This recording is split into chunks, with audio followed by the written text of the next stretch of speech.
Adenium গাছের cutting দিয়ে চারা তৈরি করে দেখাবো। এই অ্যাডিনিয়াম গাছগুলো আমি একটা রাস্তার পাশে যেতে গিয়ে কুড়ি পেয়েছিলাম।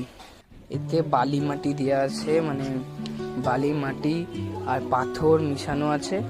এই মাটিটা কেন এমন, আমাদের মাটির গাছের মাটি দিলে কী হবে, জল যেতে পারবে না, তখন জল না গেলে এর গোড়া পচা শুরু করে দেবে। এই গাছ এমন মাটিতে লাগানো উচিত যেন জল যাতায়াত করতে পারে। এই গামলাটায় নিয়ে এলাম, আমরা লাগাচ্ছি। যখন এই শিকড় গজাবে ছোটো ছোটো টব জাতীয় বা কিছুতে লাগানো হবে। হলুদ একটু ইচ্ছা করে কেটে একটু হলুদ লাগিয়ে নেবে, তারপর ভালো করে মাটিতে 1 ইঞ্চি করে পুঁতে দেবে।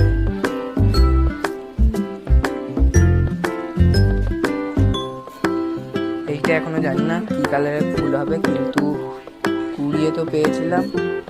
এখন এটা চারা বানানোর পর ফুল হওয়ার পর বুঝতে পারবো এটা কিরকম কি কালারের ফুল হয়। এই গাছে জল দিতে হয় না, একটুখানি দেবো, না এমন জায়গায় রাখবো যেখানে রোদ ছাওয়া দুটোই পাবে, আর বেশি রোদটাই পাবে। সেরকম এই গাছকে জল না দিলেও চলে, তাও মাটি একটু ভিজা বলে তাও একটু হাতের পরিমাণ